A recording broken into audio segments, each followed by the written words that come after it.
Hi everyone, this is soprano saxophonist Sam Newsom. I'd like to talk to you about some thoughts I've been pondering.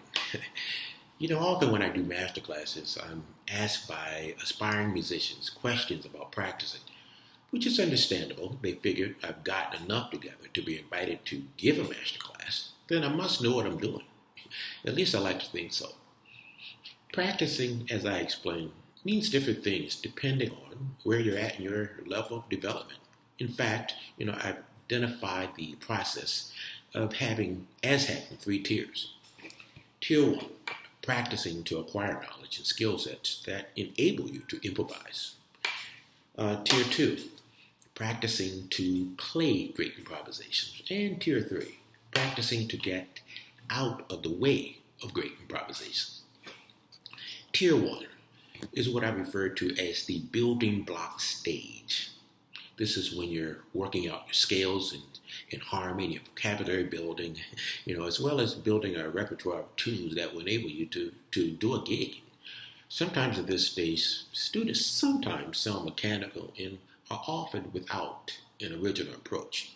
And you know what? This is fine. I've often argued that this is where they should be. That stuff is part of the macro development. Right now, they should be focused on the micro.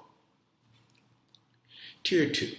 This is what I call the practicum. The stage in which you're taking all that you have accumulated during Tier 1 and are now trying to weave into a comprehensible, perhaps personal form of expression. This is accomplished through both playing and practicing. In some ways, I would actually say the former is more important than the latter. Playing, as I see it, forces you to assess in real time, giving you a clearer sense of your strengths and weaknesses, which will in turn give you more focus when you do engage in individual practice. Players during this stage are now starting to come into their own and are not just honing skills, but in an improvisatory concept. You might say that they're now moving from the micro to the macro. Now, tier 3. Here we're assuming you've done your homework and that all the ducks are in a row for tiers 1 and 2. This level is more difficult to assess since you're now trying to align yourself with the forces of nature rather than forcing your agenda. This level is more about openness, acceptance, and transcendence. It can be more about your state of mind than the state of your chops. Not that the latter is not important. How do you get there? Well, that is the $64,000 question.